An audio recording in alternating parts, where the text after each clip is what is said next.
اعوذ باللہ من الشیطان الرجیم بسم اللہ الرحمن الرحیم السلام علیکم ورحمۃ اللہ وبرکاتہ۔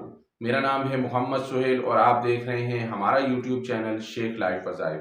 یہ عمل یہ وظیفہ ان تمام بہن بھائیوں کے لیے جو یہ سمجھتے ہیں، جن کو اس بات پر یقین ہے کہ اللہ تبارک و تعالیٰ چاہے تو آپ کے نصیب، آپ کی تقدیر اور آپ کے مقدر کو بدل کے رکھ سکتا ہے۔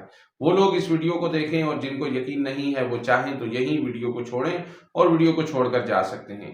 یہ عمل یہ وظیفہ جو آپ تمام بہن بھائیوں کی خدمت میں حاضر کرنے والا ہوں، اللہ تبارک و تعالیٰ کے فضل و کرم کے ساتھ جب بھی آپ اس وظیفے کو، اس عمل کو کریں گے، اللہ تبارک و تعالیٰ آپ کی دعا کو اسی وقت قبول فرما لے گا انشاءاللہ تعالیٰ۔ یہ عمل رمضان المبارک میں کیا جاتا ہے۔ آپ رمضان المبارک کے علاوہ بھی چاہیں تو جب بھی زندگی میں کبھی بھی پریشانی ہو، آپ نے یہ عمل ضرور کرنا ہے اور انشاءاللہ تعالیٰ اسی وقت آپ کو اس عمل سے، اس وظیفے سے رزلٹ آپ کو مل جائے گا۔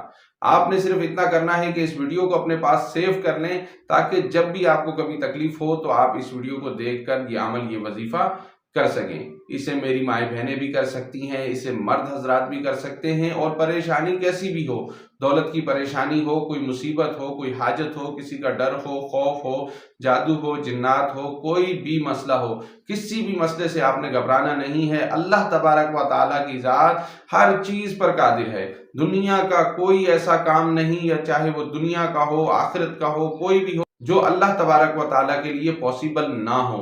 اللہ تبارک و تعالیٰ کے لیے ہر چیز پاسبل ہے، اور اس کے لیے وقت کی بھی ضرورت نہیں ہے۔ پاسبل اور نا پاسبل یہ ہم لوگوں کے لیے، ہم اس کام کو نہیں کر سکتے، لیکن اللہ تبارک و تعالیٰ ہر چیز کو کر سکتا ہے، جب چاہے، جس وقت چاہے، جس پل میں چاہے۔ اللہ پر یقین رکھ کر اس عمل کو، اس وظیفے کو کریں۔ رمضان المبارک میں عصر اور مغرب کے درمیان کا جو وقت ہوتا ہے، اس وقت اللہ تبارک و تعالیٰ ہر انسان کی دعا کو قبول فرماتا ہے۔ بس شرط اتنی ہے کہ آپ روزہ ضرور رکھیے گا، اور روزہ رکھنے کے بعد نماز کی پابندی لازمی کیجیے گا، اور اس کے بعد عصر کے وقت ایک مرتبہ سورہ واقعہ پڑھ کر اللہ تبارک و تعالیٰ سے دعا مانگیں، اور جو حاجت ہے، جو تمنا ہے، اللہ تبارک و تعالیٰ کی بارگاہ میں ہاتھ اٹھا کر دعا کریں۔ انشاءاللہ آپ کی تمام حاجت، تمام خواہشات پوری ہو جائیں گی۔ جزاک اللہ۔